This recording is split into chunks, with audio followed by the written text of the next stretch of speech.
cette conférence est organisée dans le cadre d'un programme, comme j'ai dit, qui a été financé par le gouvernement britannique, exécuté par le CRDI, qui s'appelle Promouvoir la résilience des économies en zone aride. Juste quelques mots sur la spécificité ou la particularité de l'approche du PRESA. C'est un programme de recherche qui, au moment de sa conception, avait pris en compte un souci important d'opérationnalisation des résultats. C'est pourquoi nous avons essayé déjà dans le design de la recherche, mis en place en avant un certain nombre de principes. Le premier principe, c'est que le programme de recherche entre par les politiques. Ce n'est pas de la recherche conventionnelle où on a la procédure classique de formulation d'hypothèses de recherche et puis aller essayer d'influencer les politiques, mais nous avons plus le sens inverse en essayant de voir quelles sont les réponses actuelles que les États sont en train d'apporter face au problème du changement climatique et comment, à partir de ces politiques, on peut engager un processus de discussion avec les parties prenantes, identifier les gaps en matière de connaissances et mettre en place des modules de recherche pour répondre à ces gaps en matière de connaissances.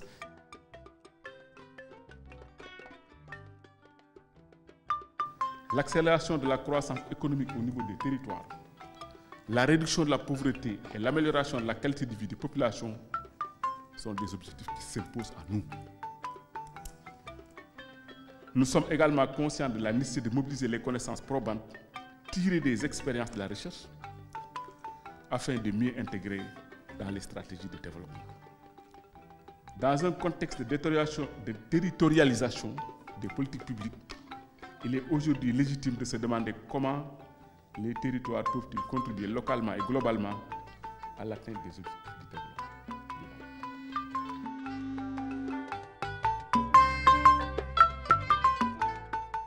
Coming to this meeting, I had different expectations, but specifically for today, I think what interested me most was people's understanding of the concept of territorial approaches. Why we actually went out to look for the territorial approach was because of uncertainties in the, first of all, in the definition, two, in the understanding of what parameters define territories and why that is important for climate change studies. Because we realize that political borders cut across some important territories, and the way they are managed on either side of the political divides is something that is important to consider when talking about climate change.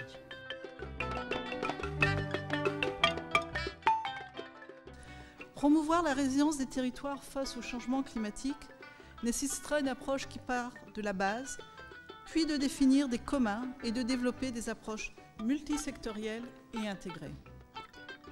L'ampleur des défis pour qu'émergent des territoires résilients, s'appuyant sur des économies équitables, exigeant une collaboration étroite entre les diverses parties, particulièrement les communautés, l'État et le secteur privé.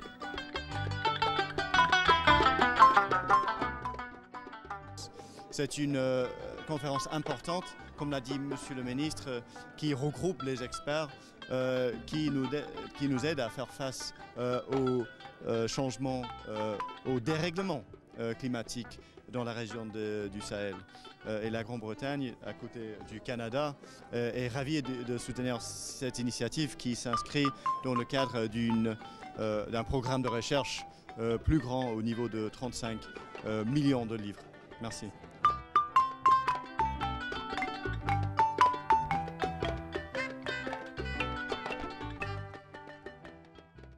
To do. The good thing, though, is we don't have to start from zero. There are already many and successful initiatives across the region aimed at strengthening the resilience of women and men, of landscapes and territories, of economies and countries to deal with climate change impacts. And of these we will hear over the coming 3 days. But let us be clear. Successful mitigation and adaptation to climate change is only possible if it goes hand in hand with improvements in the well-being of people and nations.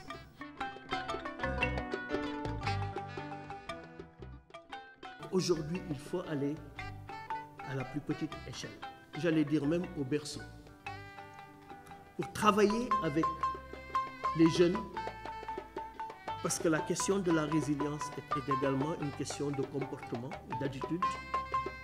Et il est important que ces comportements et ces attitudes soient inculqués au plus bas niveau et que ces enfants puissent grandir avec justement ces caractéristiques en lien avec la résilience.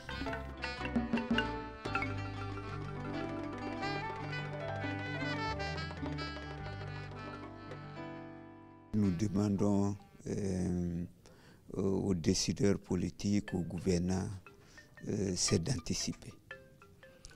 Et anticiper parce que ça vous permet déjà de mettre en place des mécanismes. Et ça peut être une panoplie d'instruments. Et ça peut être au niveau des institutions. Réfléchir sur des modalités de protection financière même des individus qui sont frappés par ces chocs. Comment financièrement ces individus peuvent récupérer, et même les chaînes de valeur agroalimentaire, comment ces chaînes-là peuvent récupérer en cas de choc.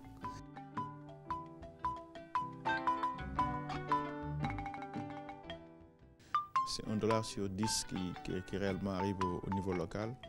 Et à l'échelle de l'Afrique, c'est environ 3% des financements climat qui arrivent à l'échelle de l'Afrique.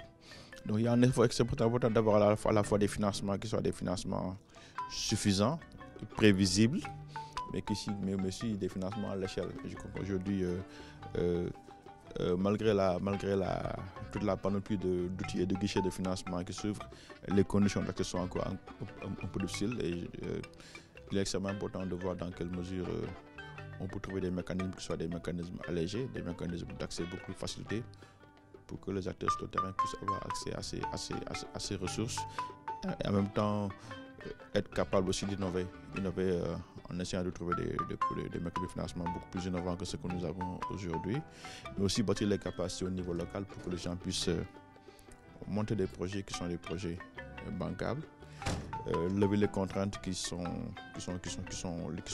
inhérentes au territoire en termes d'accès, en termes de gestion des prises de risques qui sont souvent liées à ces financements-là.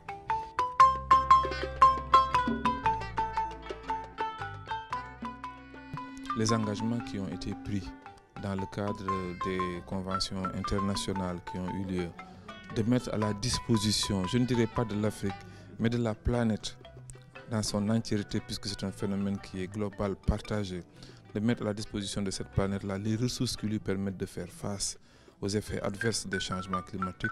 Ces attentes, malheureusement, n'ont suscité que déception jusqu'à présent. Je suis très bien placé pour le dire. Cette conférence me semble extrêmement importante. Elle appelle à des réflexions, elle appelle à une synergie d'intervention, elle appelle à des stratégies à mettre ensemble en commun. Ce qui est évident et qui ressort de façon tout à fait remarquable dans cette rencontre, c'est que la solution ne peut pas provenir d'une seule catégorie d'acteurs. Il faut qu'elle soit concertée, il faut qu'elle soit multidimensionnelle, il faut qu'elle puisse prendre en compte à la fois les intérêts, les sensibilités et les préoccupations de plusieurs catégories d'acteurs. Parmi ceux-là, et je salue en cela l'initiative de l'IED de mettre en avant la recherche.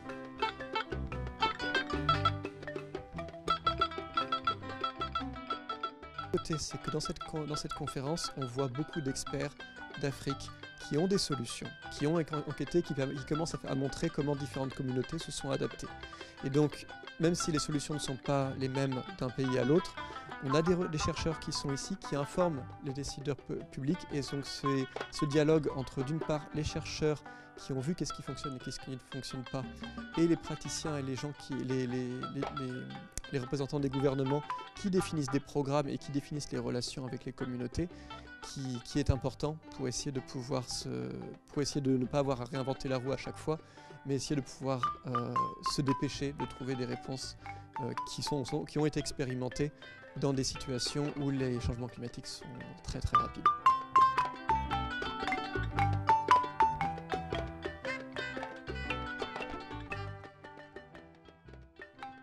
Surtout, je pense qu'il faut que le gouvernement réalise le potentiel qu'il y a dans le secteur privé, même au niveau des zones semi-arides. Je pense que souvent, ils voient ça comme un secteur qui n'a pas beaucoup de potentiel, qui peut-être n'apporte pas autant au point de vue économique. Alors qu'en fait, ce secteur privé, que ce soit les PME, que ce soit des individus, des producteurs, ils font partie souvent de chaînes de valeur internationales. Et donc ils ont une contribution bien plus grande que souvent on ne le pense. Et donc il faudrait utiliser cette capacité qui est là, en fait, en donnant des conditions propices pour vraiment essayer d'adapter ces zones-là au changement climatique.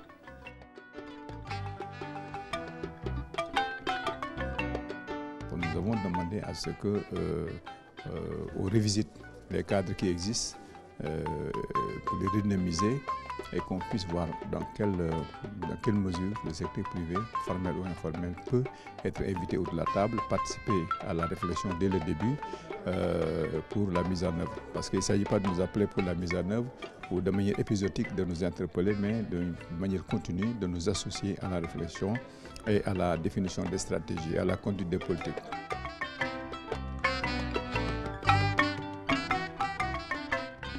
Ce sont les moteurs de l'investissement, mais il faudrait aussi qu'on les amène à ce qu'eux-mêmes, dans leur culture ou leur mode d'investissement, soient beaucoup plus sensibles à cette problématique du changement climatique-là, pour que le changement climatique ne soit plus perçu au niveau de ces acteurs-là comme une sorte de calamité dont ils sont responsables, mais beaucoup plus comme une opportunité qu'ils peuvent valoriser. Parce qu'il y a de nouvelles opportunités qui sont générées par le changement climatique.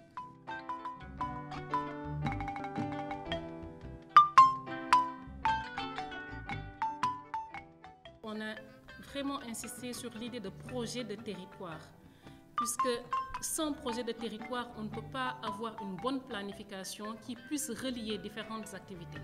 Donc, à ce niveau-là, c'est de réfléchir sur une approche qui soit intégrée, mais également une approche qui soit assez dynamique.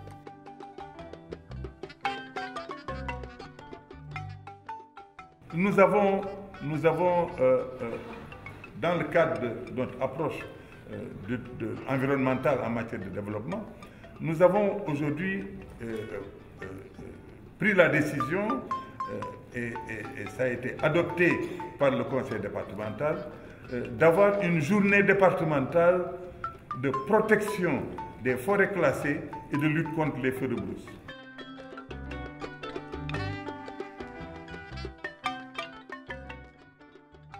Toute action de développement doit impliquer nécessairement les collectivités territoriales si on veut résoudre les problèmes.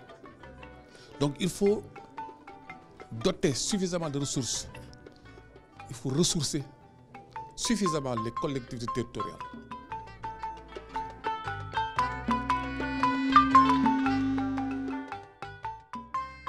Dans nos communes au quotidien, on passe tout notre temps à faire des arbitrages, à intervenir dans les tribunaux ou dans les communautés, ça pose problème. Il faut réhabiliter l'aménagement du territoire, faire une planification territoriale pertinente, articulée aux préoccupations des populations.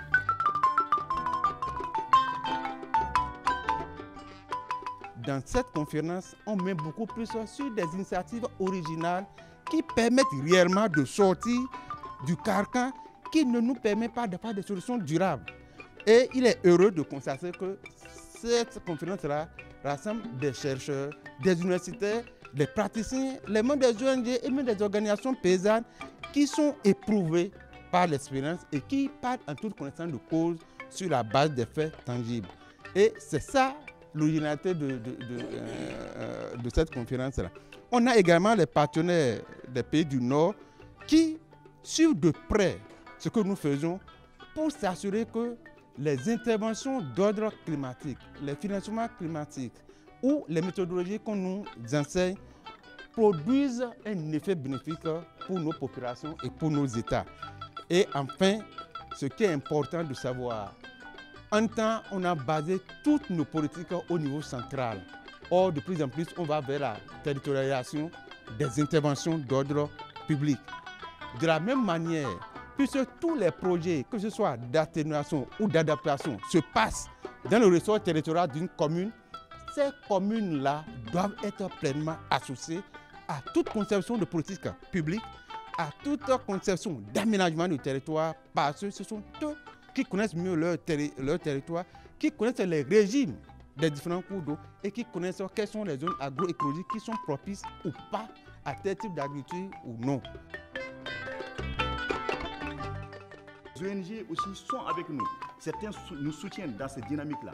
Mais nous, on connaît la situation. On est en train de la pratiquer. On est en train de... Mais pour aller à échelle, nous avons besoin de vous tous et des États centraux. Merci.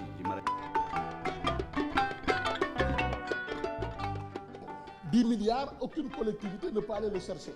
Mais ensemble, entre 10 collectivités. Alors, qu'est-ce que nous faisons dans le sens de la négociation pour former ces collectivités avec, par exemple, le maire le président Assam Diop, pour que nous puissions avoir des projets, surtout des projets qui sont des projets d'approche mutualiste. C'est-à-dire qu'on ne peut pas aller seulement chercher d'argent pour les ordures, mais pour un développement d'un département sur le plan du solaire, sur le plan de l'éducation environnementale, sur le plan de la gestion des inondations qui devient aujourd'hui un problème terrible.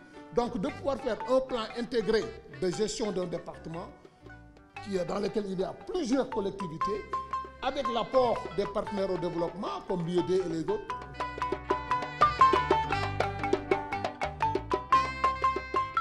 Il faudrait donc que ce travail d'action soit une réalité à l'issue de cette conférence-là, qu'on puisse voir comment, on l'a dit, ils l'ont dit, les partenaires l'ont dit, comment renforcer les réseaux, comment renforcer les dynamiques qui sont enclenchées ici et auxquelles tout le monde croit. Je pense qu'aujourd'hui, théoriquement, ça fait des années que tout le monde est d'accord pour qu'on puisse passer à l'échelle. Mais comment passer à l'échelle, c'est ça la difficulté. Et je pense qu'on a discuté aujourd'hui, on aura l'occasion ensemble, parce que les modalités de partenariat, les modèles de partenariat ont été discutés et c'est ça qui devrait nous permettre de ce passage à l'échelle pour que l'appropriation puisse être une réalité au niveau de toutes les catégories d'acteurs et non simplement des experts ou des techniciens ou des chercheurs. Voilà, donc c'est sur ce que moi je vais clôturer et en remerciant encore tous les participants voilà, et en souhaitant un bon retour à tout le monde.